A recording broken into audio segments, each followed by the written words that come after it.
जो होता है ना लुक नेटवर्क में थोड़ा सा आउटलुक पूरा चले जाएं आउटपुट। शालिनी जी, बेहतर होगा। आवाज थोड़ी सर, कट रही है। हम्म। सर मैं यहाँ, सर यहाँ पे नेटवर्क का थोड़ा इशू है, फोर्थ फ्लोर पे ना सर थोड़ा ठीक से नेटवर्क नहीं आता। तो अभी अच्छा, आ रही है कोई नहीं आवाज कोई ठीक नहीं। से? हाँ ठीक है ठीक है, आप बताइए। हाँ। हम्म। हाँ सर, बीच में अगर आवाज ना आए ना तो आप इंटरप्ट कर दीजिएगा, मैं दोबारा से कनेक्ट कर लूंगी एक बार। कंटिन्यू। हाँ, तो बहुत अच्छा था एक्सपीरियंस। पहले जाके डॉक्यूमेंट वेरिफिकेशन हुआ, और वो होने के बाद मतलब सारी चीजें ना आज मेरे फेवर में थी, तो मुझे अच्छा लगा। आज क्या हुआ, मेरा ना इंटरव्यू लास्ट में था, 5:30 बजे मेरा इंटरव्यू हुआ है। तो सेवेंथ नंबर पे जिसका मेरा डी ग्रुप था, बागमती बोर्ड था मेरा। तो हम्म। जो डी ग्रुप में मेरा 15th नंबर पे था, तो एक D7 का एक कैंडिडेट था 7th नंबर पे। तो उसके ना हम्म। डॉक्यूमेंट में कुछ प्रॉब्लम था, तो सर ने बोला कि इंटरव्यू दे के आने के बाद ना आप हमसे आके मिलेंगे। तो उन्होंने बोला ठीक है। तो फिर वो इंटरव्यू दे के जब आए ना उनसे मिलने के लिए, तो मैंने उनसे पूछा कि क्या क्या पूछा आपसे। तो उन्होंने बोला मुझसे तो ज्यादा कुछ पूछा ही नहीं। मैंने कहा क्यों? तो उन्होंने बोला कि उसमें ना जो बोर्ड के जो चेयरमैन थे वो कोई आर्मी ऑफिसर थे, कोई रिटायर्ड आर्मी ऑफिसर थे, बोर्ड के चेयरमैन। तो उन्होंने हम्म। बोला कि उनको पता चला, उन्होंने मेरे से मेरे स्कूल के बारे में पूछा, तो मैंने सैनिक स्कूल बोला। और सैनिक स्कूल बहुत इंप्रेसिव लगा उनको, बहुत अच्छा लगा, वो बहुत इंस्पायर हो गए वहीं पे ही।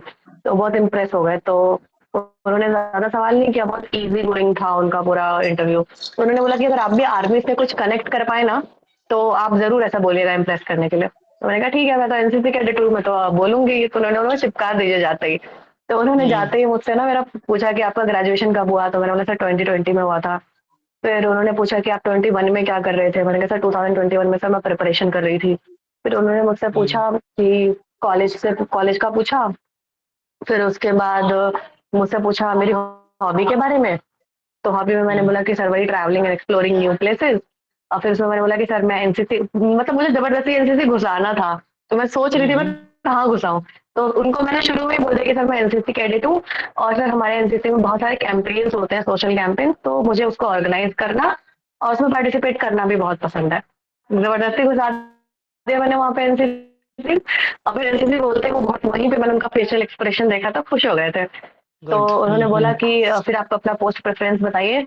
तो मैंने बोला सर बिहार पुलिस सर्विसेज। कहते हैं, अरे ये तो मुझे पता था। सीधा बोलते हैं, ये तो मुझे हाँ। पता अच्छा, था। हाँ फिर।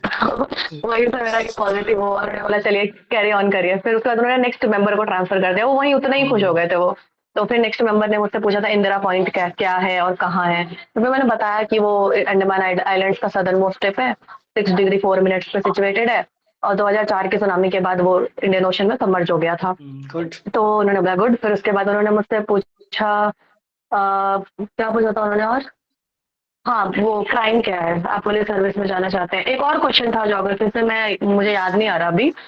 उसके बाद उन्होंने मुझसे पूछा कि क्राइम क्या है। तो मैंने बताया कि सर लॉ एंड ऑर्डर के अगेंस्ट अगर हम कुछ भी चीज करते हैं तो वो क्राइम ही है।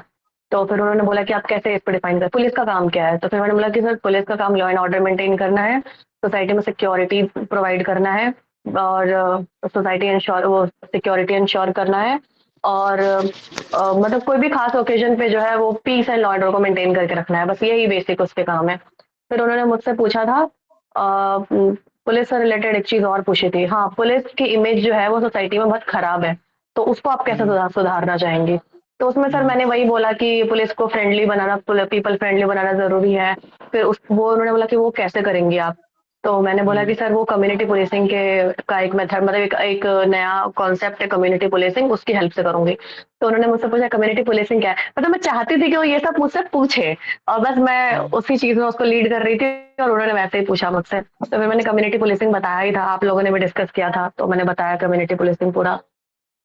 फिर उसके बाद नेक्स्ट मेंबर पे ट्रांसफर हो जाता है। फिर उन्होंने मेरे से पूछा उसके बारे में, उन्होंने बोला कि चलिए ज्योग्राफी तो आपकी बहुत अच्छी है, अब हम हम्म। आपसे वो पॉलिटिकल साइंस के बारे में कुछ पूछते हैं। तो उन्होंने फिर मुझसे उसके बारे में पूछा था, इलेक्शन कमीशन और उसका पूरा मैकेनिज्म के बारे में कि उसका प्रोविजन बताइए। तो आर्टिकल के बारे में पूछा। मैंने गलती से 280 बोल दिया था। फिर मैंने उनको करेक्ट किया कि सर वो 280 फाइनेंस कमीशन का है, 324 है। मेरे को जस्ट मतलब कुछ सेकंड के बाद याद आ गया। क्या? तो नेक्स्ट बोर्ड मेंबर ने बोला कि तो नेक्स्ट बोर्ड मेंबर ने बोला कि इससे कोई फर्क नहीं पड़ता है, आर्टिकल से कोई फर्क नहीं पड़ता है। फिर उन्होंने बताया कि इलेक्शन हम्म। कमीशन का फंक्शन क्या है। तो बताया मैंने इलेक्शन कमीशन का क्या फंक्शन है, उसमें कौन कौन से लोग होते हैं, ये सब चीजें मैंने बताई कि वो कैसे हम्म। रिस्पॉन्सिबल इलेक्शन कंडक्ट करवाने के लिए, डायरेक्ट इलेक्शंस, इनडायरेक्ट इलेक्शंस दोनों कंडक्ट करवाते हैं वो। फिर उन्होंने मुझसे पूछा था कि यूज़ ऑफ मसल पावर और मनी पावर बहुत हो रहा है आजकल के पॉलिटिक्स में, इसको आप कैसे देखते हैं? इस तरीके से। तो मैंने कहा सर ये तो इंडियन पॉलिटिक्स का एक ट्रेडिशन है, बनता है, लेकिन इसके लिए बहुत सारी कमिटीज़ बनाई गई थी, जो इलेक्शन में रिफॉर्म्स लाने के लिए है। फिर वो इसके लिए सर सुझाव माँगा था, तो मैंने स्टेट फंडिंग ऑफ इलेक्शंस की बात बोली कि स्टेट फंडिंग ऑफ इलेक्शन कर सकते हैं हम। तो उन्होंने फिर पॉलिटी का भी नॉलेज मेरा चेक कर लिया था अच्छा खासा। फिर उसके बाद एक थर्ड मेंबर पे जाता है मेरा क्वेश्चन, तो उन्होंने मुझसे ज्योग्राफी के क्वेश्चंस पूछे थे। उन्होंने मुझसे पूछा था कि मिज़ोरम में कौन-कौन से ट्राइब्स रहते हैं? तो मैंने बोल दिया था कि मिज़ोरम में सर गारो, खासी और जयंतिया मेजरली 3 ट्राइब्स हैं और तीनों वहाँ के हिल्स के नाम के ऊपर ही है। फिर उन्होंने मुझसे ज्योग्राफी का एक क्वेश्चन, हाँ, बिहार में गंगा नदी कहाँ से एंटर करती है, उसकी लेंथ कितनी है और कौन-कौन से डिस्ट्रिक्ट से होके गुजरती है? तो ये सब मुझे पता था, 445 किलोमीटर और 64 से एंटर करती है, सारे डिस्ट्रिक्ट के नाम भी बता दिए। फिर उन्होंने मुझसे पूछा था कि हाँ, कर्क रेखा। तो पहले तो ना मेरे को थोड़ा कर्क में कन्फ्यूजन हो गया था कि कैंसर है क्या, मतलब कर्क कैंसर को ही बोलते हैं, लेकिन एक बार मैंने सोचा कि सर, मैंने कहा कि सर ट्रॉपिक ऑफ कैंसर, तो उन्होंने बोला यस। तो फिर ट्रॉपिक ऑफ कैंसर उन्होंने बोला था कि इंडिया से गुजरती है, मैंने कहा यस सर गुजरती है। तो उन्होंने बोला ये स्टेट्स का नाम बताइए, तो मैंने पूरा गुजरात से, राजस्थान से, मध्य ठीक प्रदेश है। से, छत्तीसगढ़ से पूरा स्टेट बता दिया। हम्म, फिर उसके बाद एक क्वेश्चन, हाँ, उसके बाद उन्होंने बोला कि टाइप्स ऑफ साइक्लोन बताइए, जो मेरा कोर ज्योग्राफी का था। और दोनों में हाँ, फिर टाइप्स ऑफ साइक्लोन बताए, तो मैंने कहा सर मेजरली 2 टाइप के साइक्लोन होते हैं, एक ट्रॉपिकल साइक्लोन होता है, एक टेम्परेट साइक्लोन होता है। बोला दोनों में डिफरेंस, तो फिर मैंने दोनों में डिफरेंसेस बताए, सारे 3-3, 4-4 पॉइंट्स बताए थे डिफरेंसेस के। फिर मुझसे एक क्वेश्चन और पूछा था लास्ट में, हाँ, लास्ट वाले जो जिन्होंने स्टार्ट किया था ना, उन पे ही आया लास्ट में क्वेश्चन। तो वो बोलने वाले थे कि अब आपका इंटरव्यू खत्म होता है, तो जो थर्ड वाले बोर्ड मेंबर, तो उन्होंने बोला सर आपको वो लैंड ब्रिज सी ब्रिज पूछना था ना? उन्होंने बोला, तो उन्होंने बोला हाँ हाँ हाँ, पूछना है पूछना है। तो हम फिर बोले चलिए बताइए लैंड ब्रिज सी ब्रिज क्या होता है, दोनों में क्या डिफरेंस है? तो मैंने लैंड ब्रिज सी ब्रिज का फर्क बताया, अच्छे से सेटिस्फाई हो गया। फिर वो बोलते हैं थैंक यू, और आपको उन्होंने बोला एक्सेलेंट, वेरी गुड, ये बोला, मैंने थैंक यू बोला, फिर मैं निकल गई। ये हुआ था आज। मतलब एक जगह मैंने सॉरी बोला था, वो एक वो वाला क्वेश्चन था। उन्होंने मेरे से इसरो का एक, हाँ, एक क्वेश्चन और था सर, वो ज्योग्राफी में ना मॉडर्न टेक्नोलॉजी के बारे में पूछा था उन्होंने मुझसे। तो वहाँ पे मैंने जीआईएस, रिमोट सेंसिंग और सैटेलाइट इमेजिंग की बात कही थी।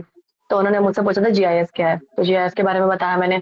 और फिर उन्होंने फिर इसरो की का बोला था कि इसरो का कोई वेबसाइट है, सैटेलाइट से डील करता है, उसका नाम क्या है? तो नाम मुझे याद नहीं आ रहा था, भुवन था, लेकिन मुझे याद नहीं आ रहा था उस टाइम। तो मैंने वहाँ पे सॉरी बोला था, बस यही था मेरा इंटरव्यू। गुड। बहुत अच्छा रहा बोर्ड आपका ये। बो, हाँ, बोर्ड बताइए कौन सा बताइए। था आपका? बागमती। नहीं नहीं, वो चेयरमैन कौन थे? सर, नहीं बताओ, मुझे नहीं पता। अच्छा, ओके ओके, ठीक है। ओके। अच्छा, ये आपसे मेघालय पूछा गया था कि मिजोरम पूछा गया था? मेरे से मेघालय पूछा था। गारो खासी जानते हैं पक्का मेघालय का ना? ही तो ट्राइब है ना सर, वो गारो खासी जयंती है, मेघालय के ट्राइब से। जी हाँ सर, हाँ, नहीं पक्का। नहीं, हाँ, बस वही